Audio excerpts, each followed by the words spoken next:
Mapagpalang araw sa ating lahat. Ako ang inyong lingkod, Elijah Paul John Valdez. Welcome sa ating daily devotions. Ang ating verse for the day ay nasa mga taga-Filipos chapter 4 verse 19. Sinasabi rito, at buhat sa hindi nauubos na kayamanan ng Diyos, bibigay niya ang lahat ng iyong kailangan sa pamamagitan ni Kristo Jesus. Isipin ang katangiang iyon ng Diyos. Tinitiyak niya ito. Ang ibig sabihin ay nakikita ka niya. Nakikita niya kung ano ang nangyayari sa iyong buhay. Alam niya kung ano ang kailangan mo. At saan man niya makita, siya ay kumikilos. Ang Diyos ay aktibo sa iyong buhay. Sa pinakabuod nito, ang pangalang ito ng Diyos ay nangangahulugang ibigay ang kailangan para magbigay ng sustento o suporta. Ang ating Diyos ay tagapaglaan. Tinitignan niya ito. Ano ang ito na kailangan mo? Itanong mo sa Diyos kung gaano ka humihiling. Si Diyos ay nagpapakita kung gaano ka naniniwala na maibibigay niya. At sinasabi sa Mateo chapter 7 verse 11 na nais ng Diyos na magbigay ng mabubuting regalo sa kanyang mga anak.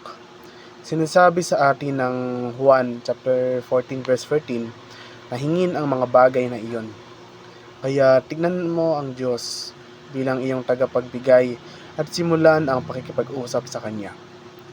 Isa siyang mabuting tatay na gustong tustusan ka.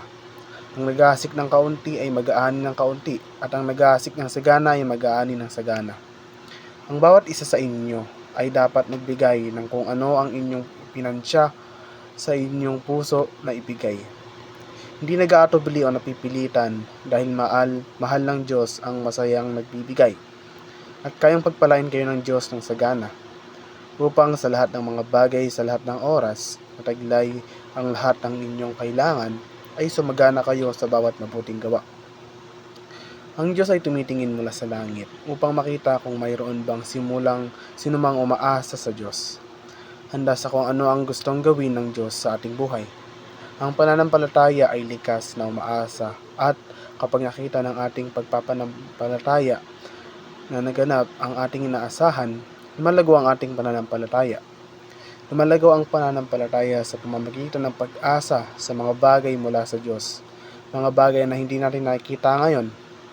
Ang pinakamalaking pagkakamali na ginagawa ng karamihan sa atin ay tumitigil tayo sa pag-asa. Kulang tayo sa pananampalataya.